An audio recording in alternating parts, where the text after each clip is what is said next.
Okay. So today we'll start with Java 8, and the first topic is like what is Java 8 and why is it used? So what are the main things in this Java 8? So basically Java 8 is a version, and it is the mainly because of the long term sessions or long term supports, whatever it is needed, we use this Java 8. And this Java 8 is nothing but it's also similar to Java itself.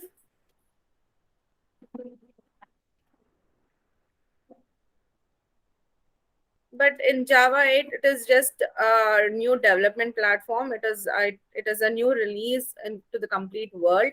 So here we use a huge upgrade of this Java programming model. Whatever JVMs and all we are using, these are all upgraded versions are present in Java. And it's basically used with the Oracle also. Java 8 and the Oracle are merged with this JVMs. So in Java 8, we can actually use it for everything, like with the long-term supports. So what we can say is Java 8 is popular and it is a long-term support version. But not all versions of Java are LTS versions. I mean, long-term support versions. Only Java 8 is specifically there, and it is also developed by. I mean, even Java 11, which is ahead of Java 8, is also having this LTS support. So Java 8 is basically designed in 2014, which is very recent. So after that, we have Java 11 in 2018 also. Java 8 is actually a major feature, and but this Java 8 does not supports. I mean, sorry, it supports almost all the functional programming or JavaScript engines, APIs, like for data manipulations or streaming. Everything. These Java 8 is a thing which supports everything. The basic versions of the Java does not support these APIs also, and it's free of charge. You can actually get this downloaded through the front end itself. So it's a BCL code, that is a binary code license. If you just have it, you can actually get this free of charge for your laptop.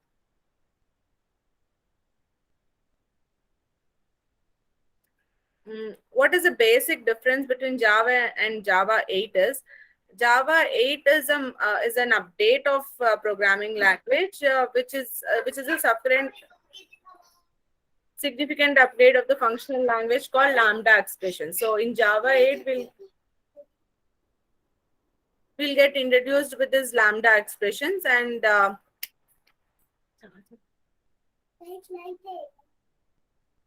so this Java 8 is also gets a new and improved date and time of API. Majorly Java 8 is concentrated for this date and time enhanced models, because in Java we basically doesn't have that, but in Java 8 we have this. And even the API streaming and the JavaScript engines, the accumulators or the generations, random generations, whatever we have, we this everything is supported with this Java 8. And coming to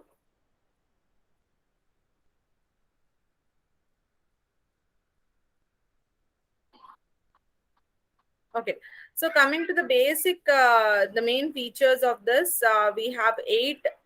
Java 8 provides the features which is like lambda expressions, method references, functional interfaces, stream API, optional classes, static methods in the interfaces.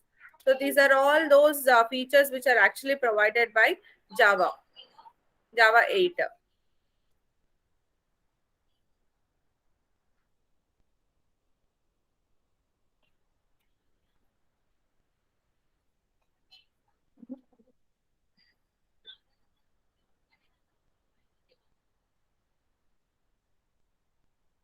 So all these features have different types of wordings, and I mean different types of usages. Let me show you.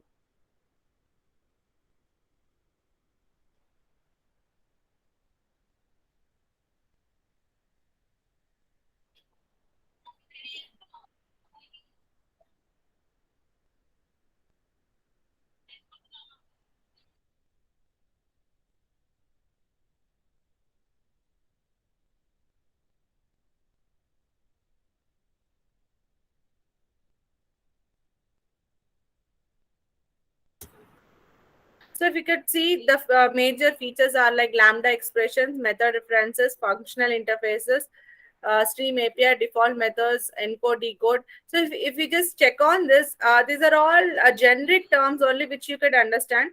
Lambda expressions is a specific feature which we'll go ahead and learn about it. And method references is, right, we have all those methods which we are already using them. So we have the references easily declared in Java 8, and functional interfaces and stream API. APIs are nothing but, guys, you have this OTTs and all, right? So basically, APIs are introduced in this OTT type where you can actually call one interface from the other interface. So when you're just clicking on it, you will be going to a different API where it takes some get inputs and outputs and get into the HTML part. So this is how these APIs are included.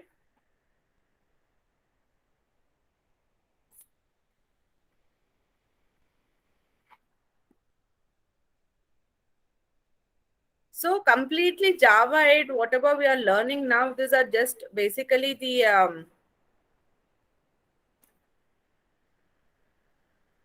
theory part itself. There is no much mm, programming part here, because you'll have to just learn the difference between Java and Java 8, because when you're going to a programming team, when you're trying to develop something, most probably they just use the basic version of Java. But in enhanced projects, you'll be using this Java 8 also. So there you will be having, I mean, the usage of this, then you will be needing this Java 8 thing in your life.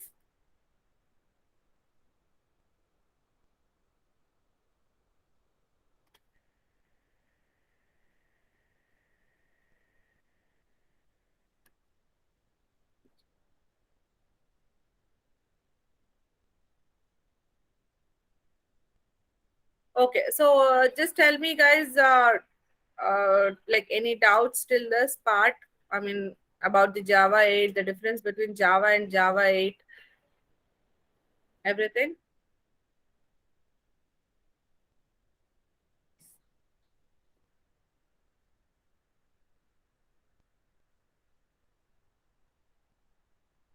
So, what I want you guys to do is, hope like everyone at least saw the assessment questions which was given yesterday. I mean, sorry, today morning, I guess, right? Have you checked with the questions, guys?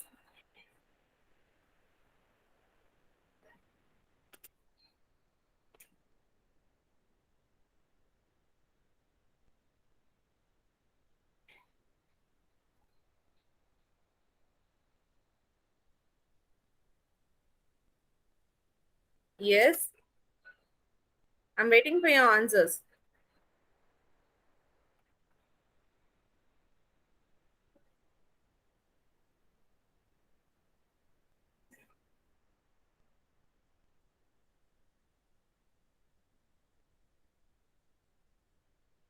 Anyways, I'll just go with some of the questions.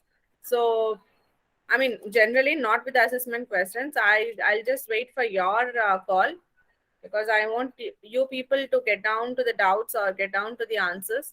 Then only we shall discuss the questions in that. But basically, we will just have a view of all those functionalities which are related to Java. So we'll try to discuss some around 50 programs, something like that, so that you can get up the programming, I mean, stuff in your hand. Before we start, I also want to make sure that Java 8 is just theory part. I'm not going to discuss any programming part in there because we don't have actually. So as per our course, we will just learn about the features and all those lambda expressions, functional interfaces, whatever the important features are there. We shall discuss it. So as of now, I just introduced you Java 8. So tomorrow and day after tomorrow, half an hour will be your description of Java 8, and the other half an hour will be going up with the programming things of Java. So today I will discuss with you with I mean about this programming. So the first programming which I want you people to discuss about is Fibonacci series. Uh, does anyone know what is Fibonacci series?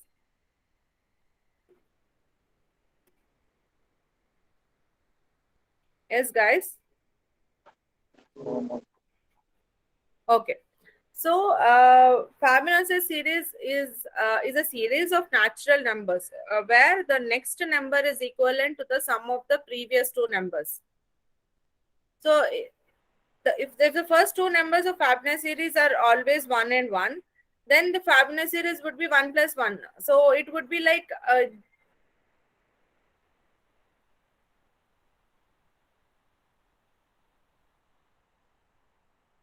It so is if used in it's, recursion, right, ma'am? sorry? It is used in recursion, right? Yeah, most probably we use this in recursion itself. It's like, see, Fibonacci series is something, it's like a series, right? When you're trying to solve some series, you will be finding this. So if I say a series is there of this kind, let me ping you in the chat box.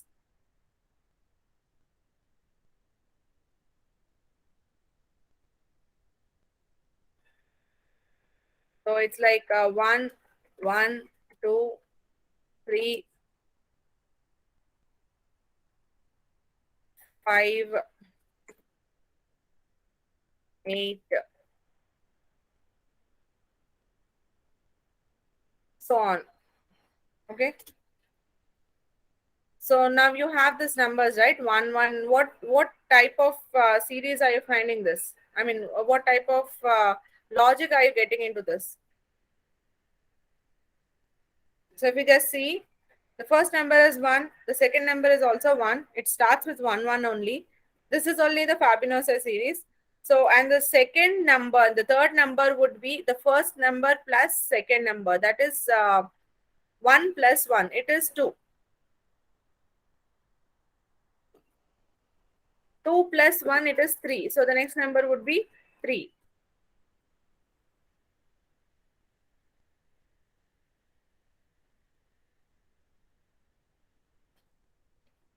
Okay, so this is known as Fibonacci series, and this series would be taking up as an input. So if I say now I'm having 1, 2, 3, 4, 5, 6, 7. So I have printed only the length of 7 values. So I have just got till 13. If I want to print 12, then you'll get more. I mean, you'll just going upon adding the things and getting the logic. You understood the basic structure of this Fibonacci series, right? So when you're trying to write, yeah, thank you. So when you're trying to write the program, so what would be your thing is you will try to uh, take an element. You will try to take the number. So I'll be showing. We will do the compiler and our online compiler.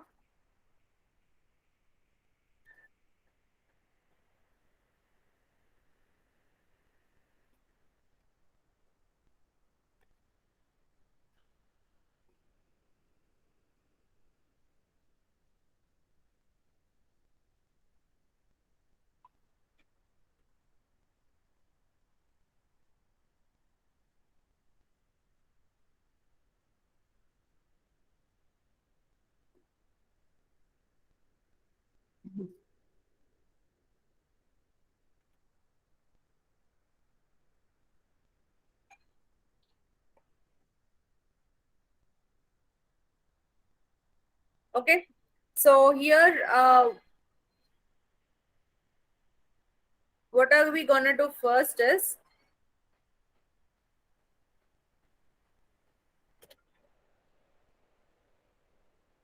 so I told you Fibonacci series to actually calculate them or to actually present them, we need the length of the series.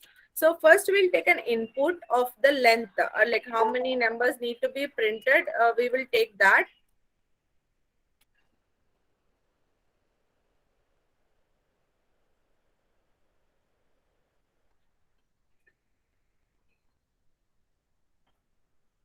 Okay. So we will take the length of the series first. and then we will try to get the values. So in this, the thing need to be saved in one of the number or one of the values. So we will be saving it in a number whichever we want.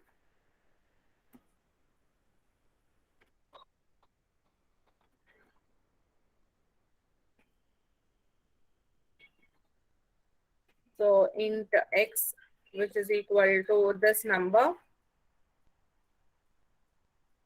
So we already learned our next values, right, in our control statements, lists and all, tree list and all. So we will take that. We have to get this element, whatever we're giving as input, we will be needing it to uh, have it in our value x. So whatever I am taking as my input to my system, so I'll be taking into this point system.in, and which is of my next.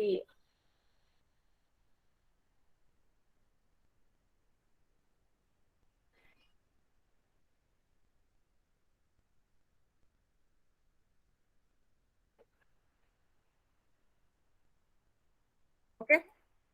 So this will save my input value. If I give whatever input I needed, it will be saving it there.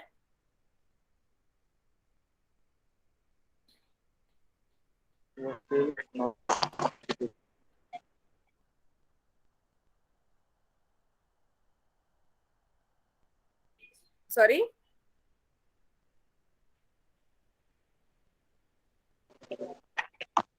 You are not getting your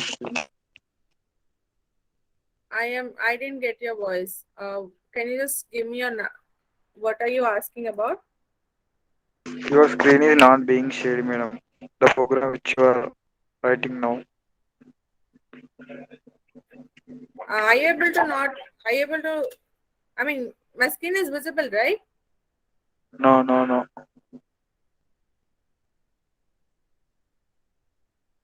Because I could see it is visible. Let me stop and present to you again.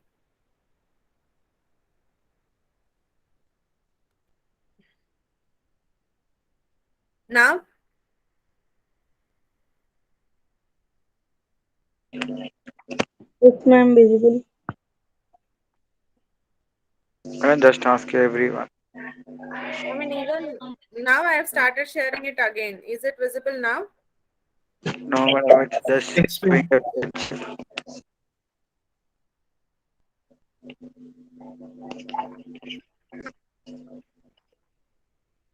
If others can see, I will rejoin. Visible, ma'am. It's visible. Okay, fine. Tarun, you just drop and then connect again. Try to connect again so that maybe you can just come out of this issue.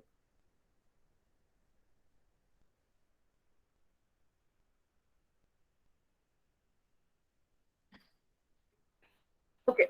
So this is how we take up an input from from the front end user, and then we'll save it into our values.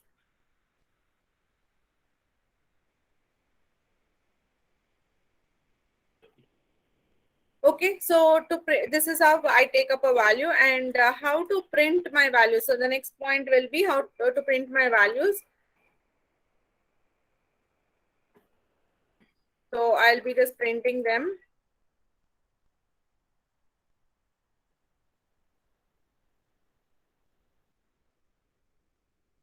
My so series is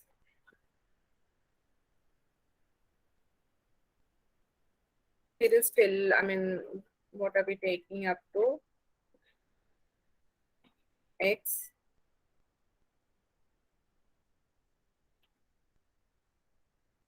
They are.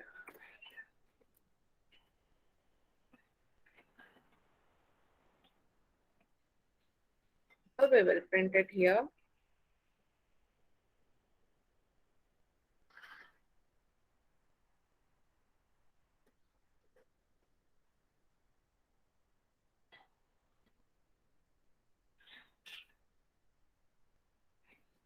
So I have to print my numbers. Like I'll have to do the logic in another method, but to get it into that, I'll just print out in my main. So we'll come back to this part again. But before that, we'll try to write our method, which is mainly with the logic Fibonacci series. Okay.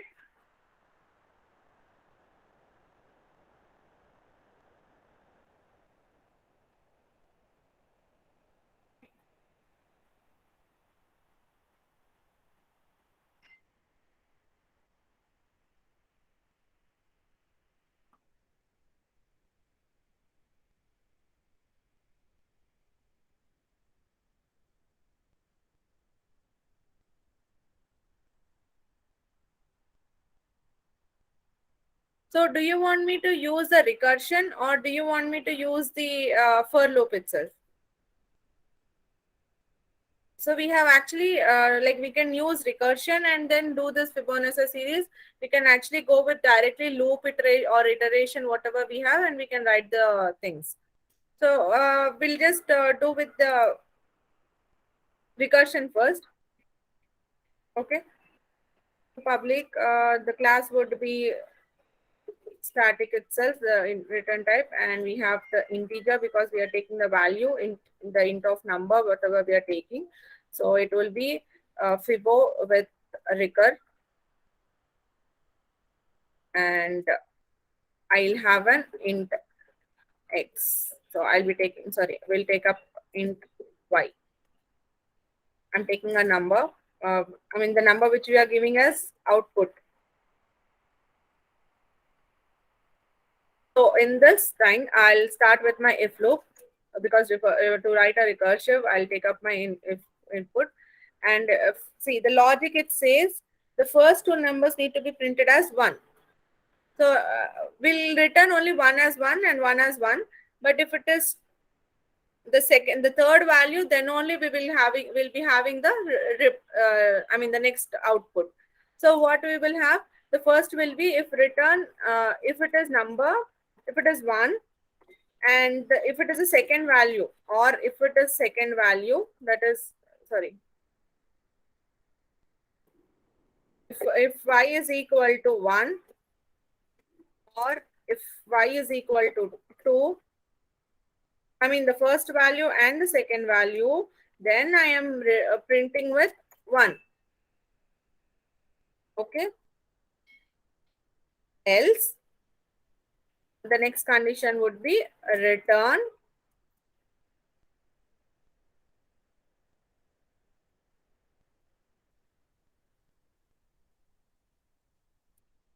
so here I'm using my recursion which says Fibo recur sorry which is y minus 1 plus Fibo recur of y minus 2.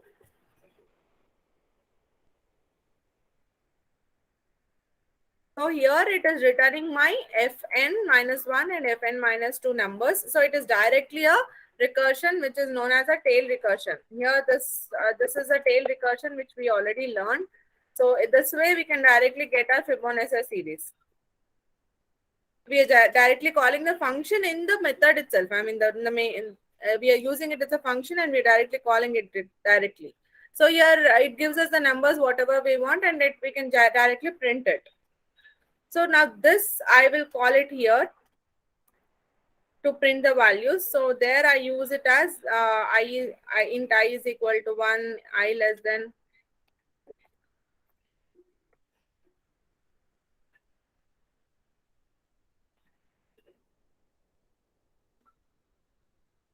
So the length would be the value which we are taking.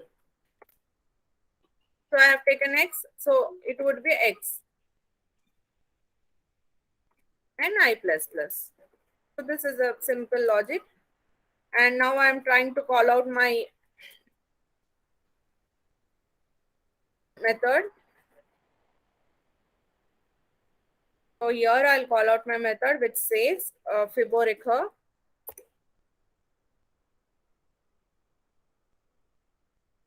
of I.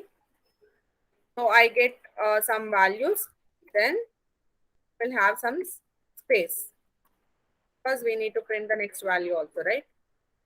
Okay, so this is how we will print our series.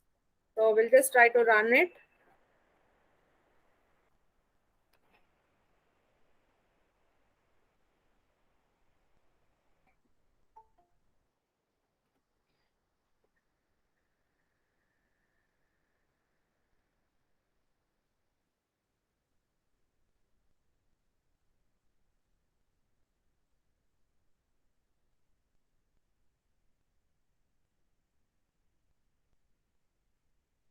I have to add my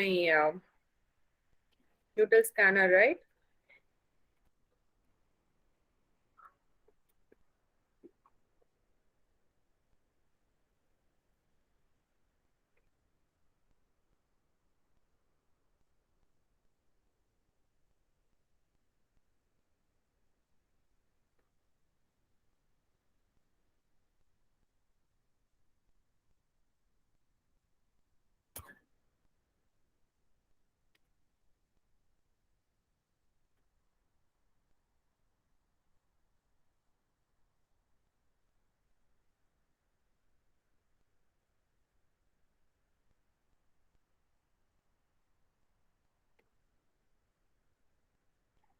Okay, so see here, guys.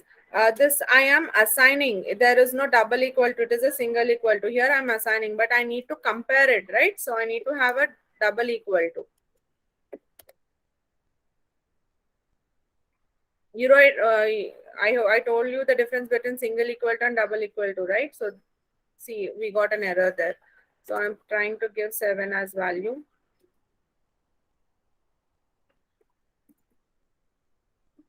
I don't have enter.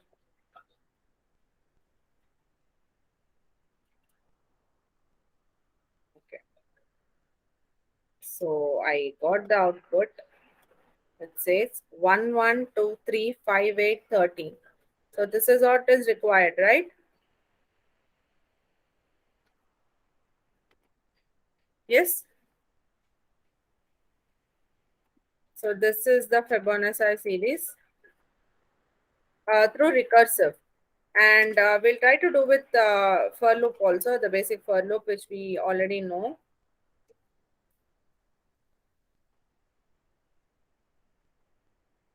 So it would be, I mean, we have to take the numbers, we have to put it in a loop, and then we have to enter the numbers, which is plus plus and everything.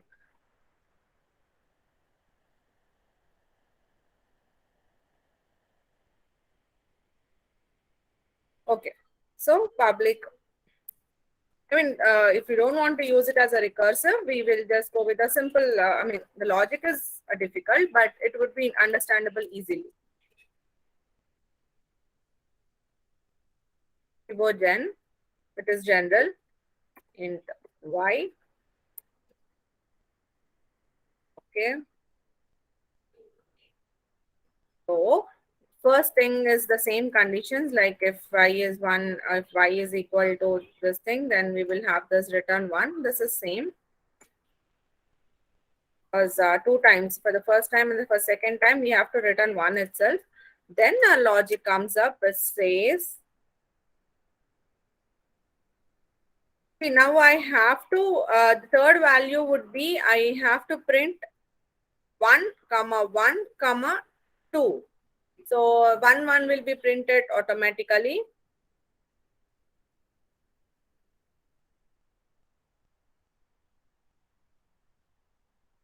So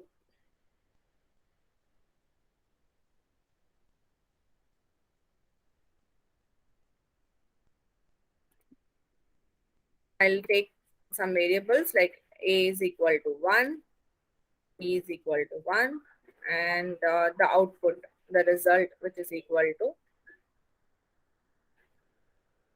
0. Okay. The next, I'll start with my for loop.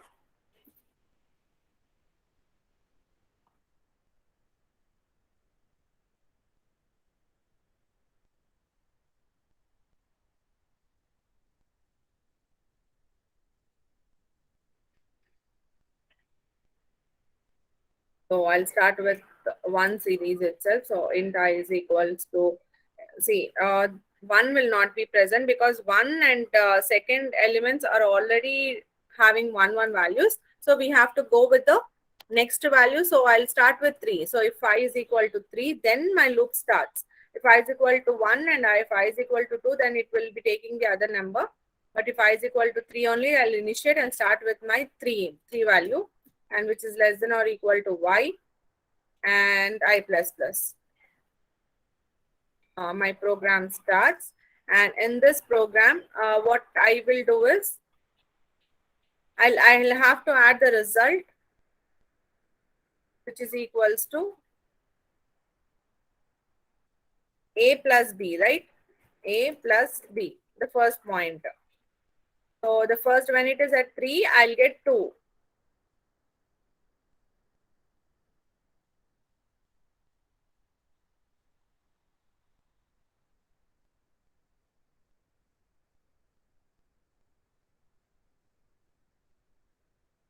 Okay, the next time when this is iterating at 4, then it should, the value should change. So if at 3 I got it as 1 plus 1 2, but the next time a has to have the value of b and b has to have the value of res. So we will have it as b is equal to a. We are taking the value of a into b. No, first we have to take the value of res.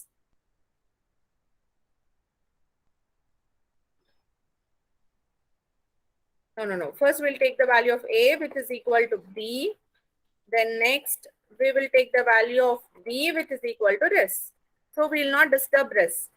Res will be printed automatically as whatever we get. And then after this loop, it will come out and it will return res. Okay. This is Fibogen. And if we just drop here it as Fibogen, we'll just see what we are getting. Okay.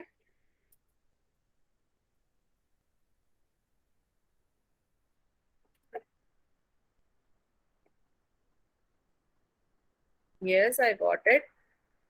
So 1, 1, 2, 3, 5, 8, 13. Yes. Hope you understood, guys. Like, do you want me to repeat this logic again?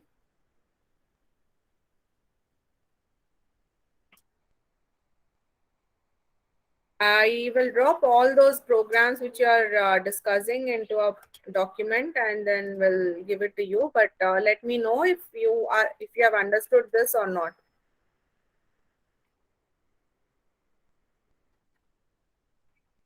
Yes, guys, tell me. Arun, Ardhamainda? No, ma'am.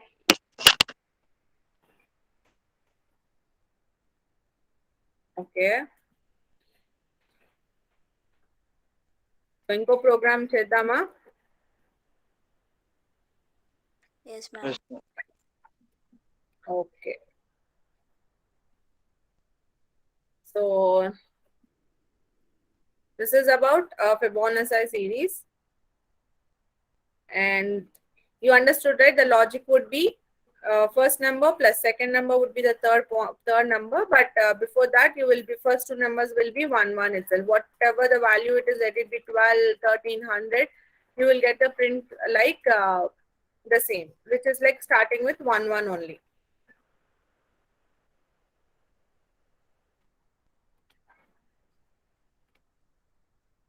So the next will be, we'll check with a simple one, which is known as prime solution, prime number. So what is a prime number? Can anyone tell me?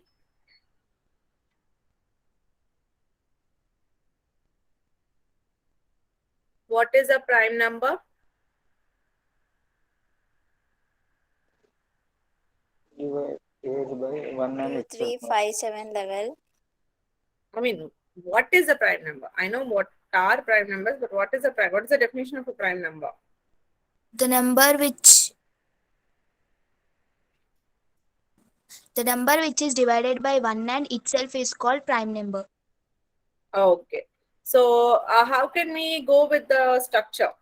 Like, see, there is a number, and so you're taking a number and checking whether it is a prime. You're not printing the prime numbers. You're not going to print the line of prime numbers. We're just check. We'll take a input and see whether it is a prime number or not. Okay. For that, what you will do?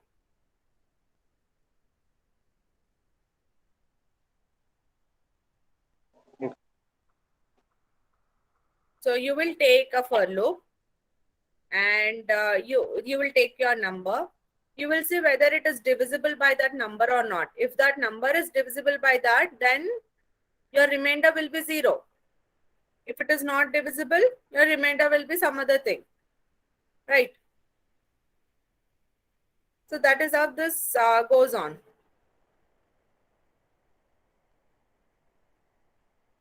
So divisible, how it is, how you know whether it is divisible or not?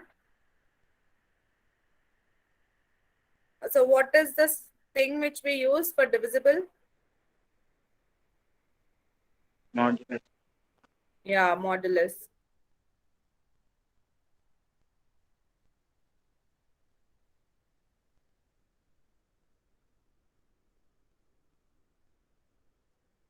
So we have the basic things like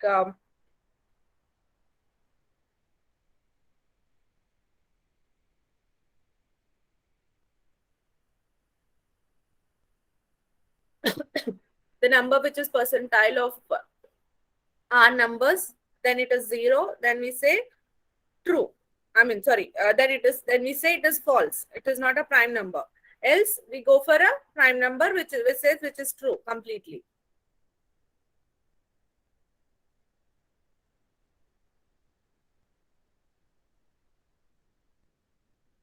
So should we go with all the digits like 1 to 100?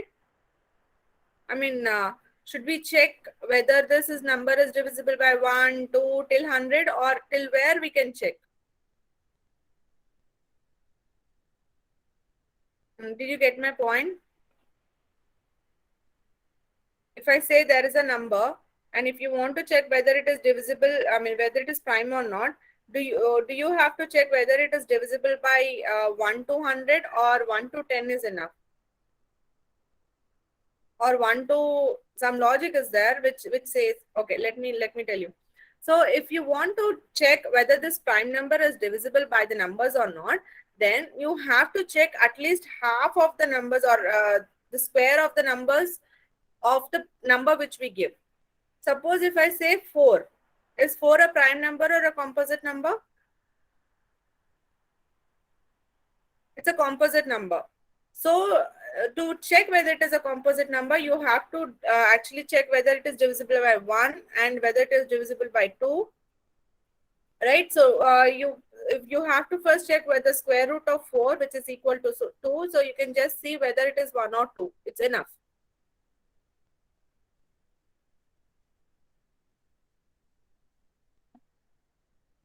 And if you want to check whether it is 9, then you can actually go with the square root of 9, which says 3. So you can actually check 1, 2, 3, whether they are divisible by 1, 2, and 3, it's enough. And if you want to go for 25, then square root of 25 is 5. So you can actually check whether it is divisible by 5, I mean till 5. Okay, you're getting my point, right? I'm just giving the length till where you have to check. See, you know the number and you know the result, but you have to get the logic, which is percentile of the number, which is 0. If it is 0, you're returning it as a composite. Else, you'll return it as a prime. But before that, you have to know the length till where. See, if you are giving an I which is less than or equal to x, so what is this x? Will you check till the number, I mean till 100 or till whatever it's needed? No, right? So we'll go for a square root of that. If you want, you can actually go for that also, but it is a lengthy process. It's very lengthy and you need to check on all the numbers which is there. So we'll just go with the number first, the same number, and then we will go with the thing. So I am taking the number, enter the number, which enter the number is enough. So whether it is prime or not, so I'm just scanning it. So I'll try to print it.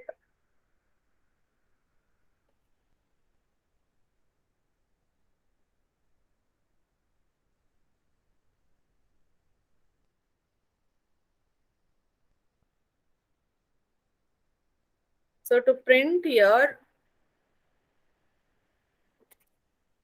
hmm,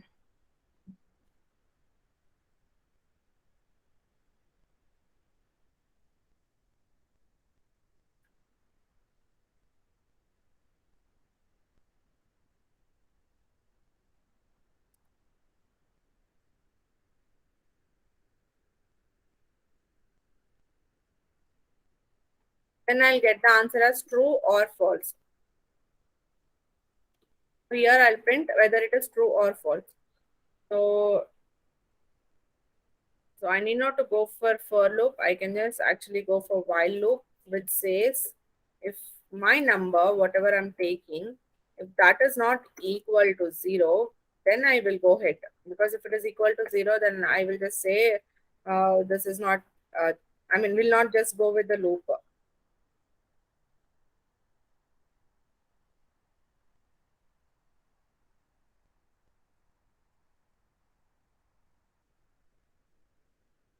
So here I'll take my method time.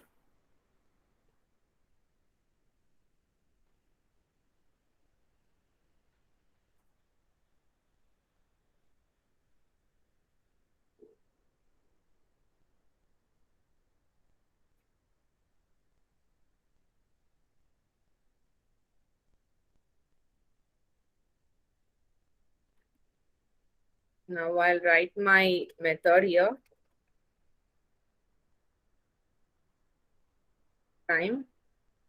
I'll take my value. I have to return whether it is true or false, right? So I will take my output as int. It will not take it as an int, but we'll have to take it as a boolean, which says true or false. Okay.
Now the logic says if my y is divisible by I, and if it is giving 0,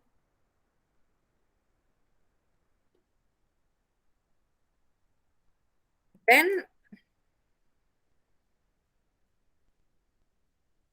I'll return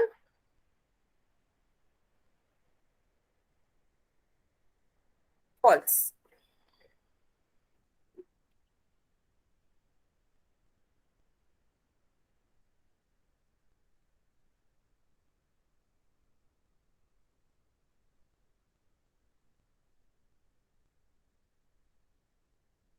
Else completely I'll come out, then I'll return true. Okay.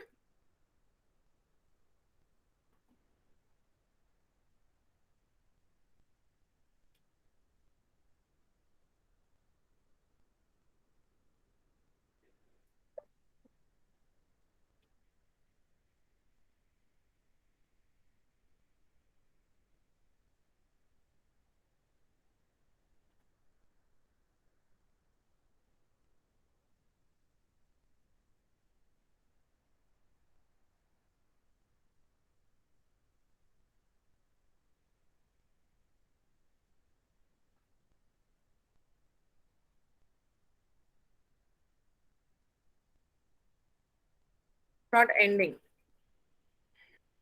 because the loop is actually, see, if for every value it is printing false, false, false till it reach 123 times.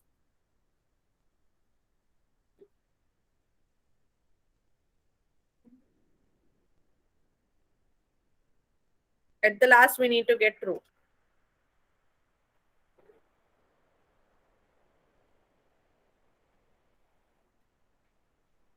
So here, what I can do is,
it didn't end it.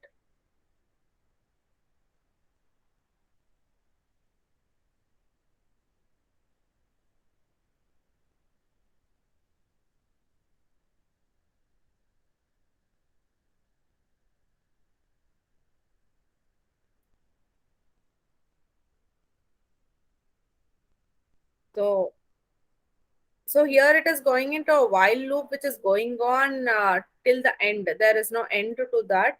So that is where we will have to put a checkpoint here.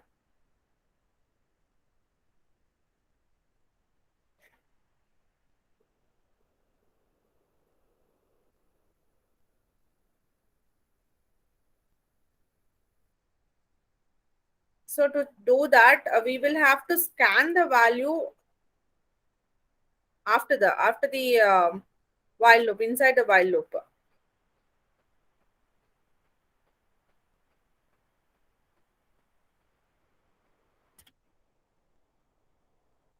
or else we can actually call the method first, and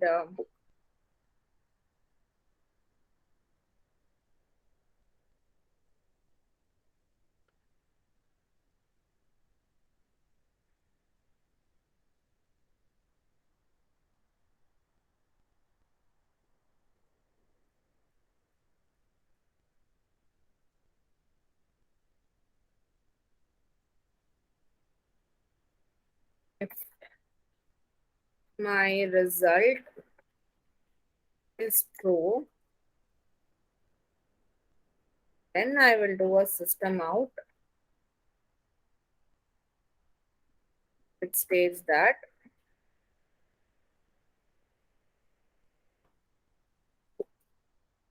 the number,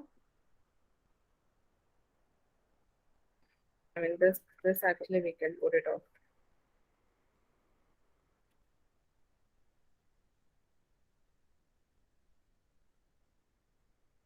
Time number.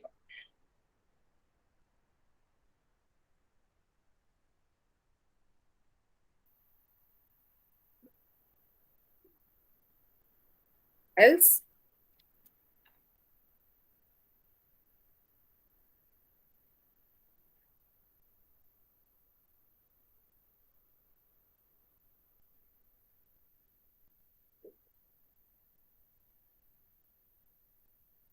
okay.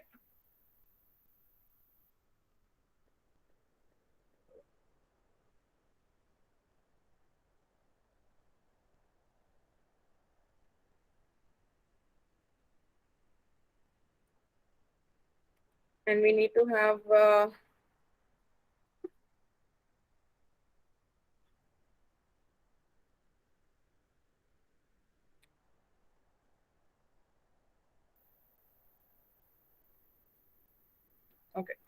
We'll just see what happens.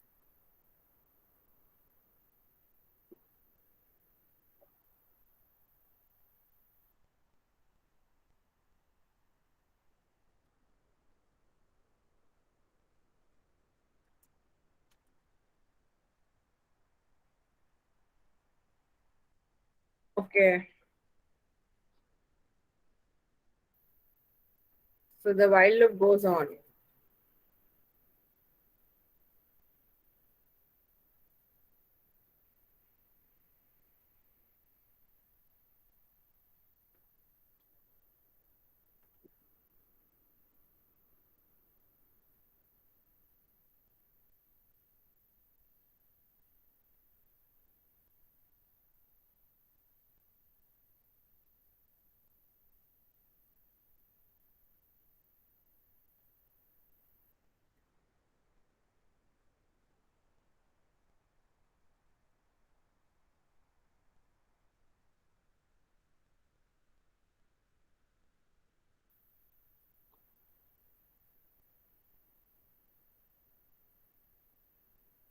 I have to have the square root of this, and then only I have to end the loop there.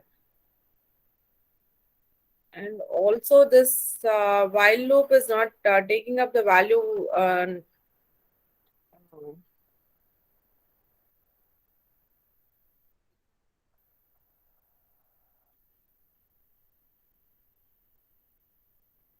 What I can do is I'll take up my scanner here.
Okay, so whatever the number I've taken, I put into X, and then I have transferred to my Y, and I mean I have saved into Y, and then I'll work on it.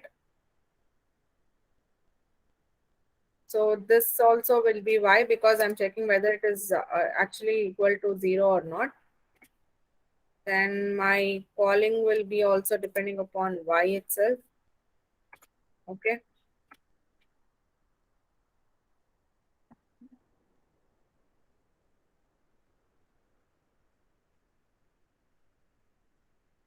New scanner. Okay. This is not int. This is scanner. Scanner dot. Okay. Mm, mm, mm, mm, mm, mm.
Okay, now it's fine.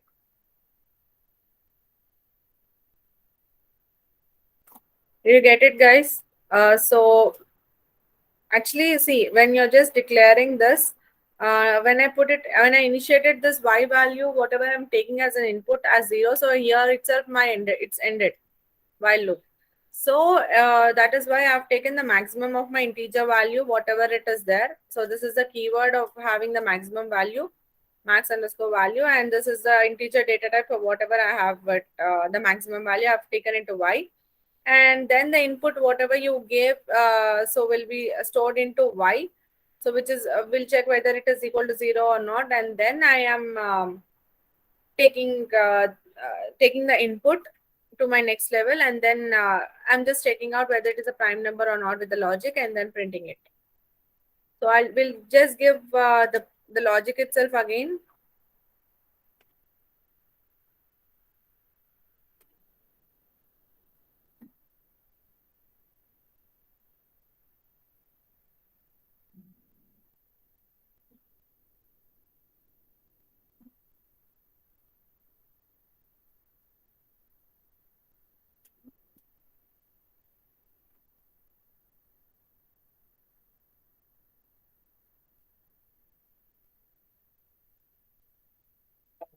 There is something which we missed it.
So to find the prime number, we need to have the square root of it to end it actually, to give the limit of it. So we have to take a square root of the number and then have the value.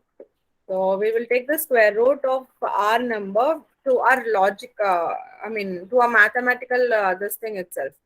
The system which is the library which is already present, the math library, we use that and we find the square root of the number. So sqrt is the square root of that number, whatever I am having it. So it is y. And if I have it as something like 4, if it is 2, then I'll have to take it till 3. Sorry, 1. 2 plus 1, 3.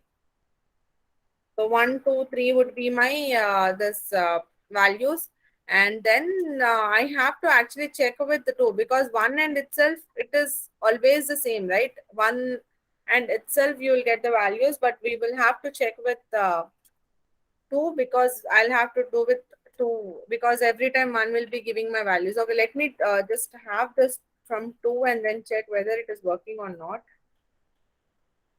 If it says the same, then we will add the square root. Okay, so it is doing the same thing. So let me add the square root. And then that square root will be my value of higher authority.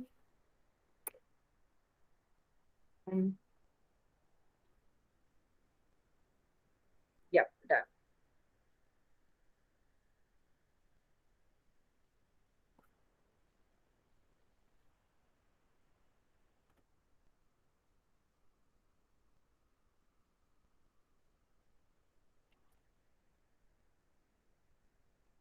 Yeah, right.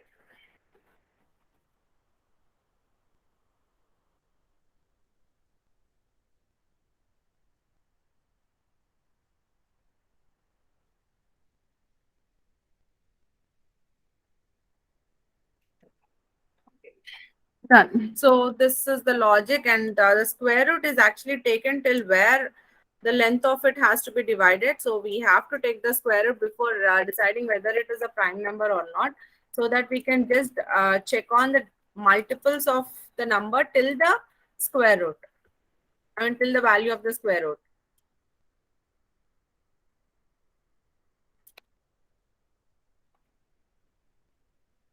Okay, so today we have discussed about Java 8 features and the introduction of Java 8, usage of Java 8, and the two programs, Fibonacci series and prime number. So Fibonacci series starts from 1.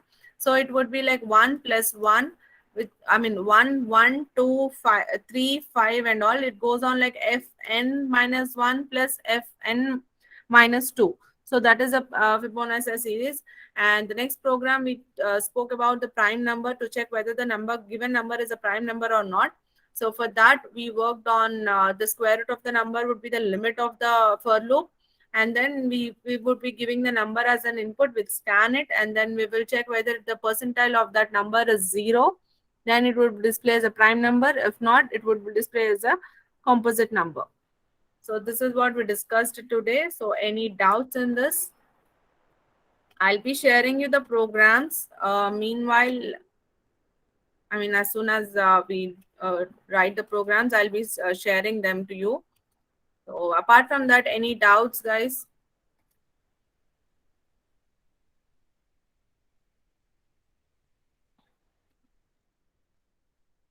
Yes.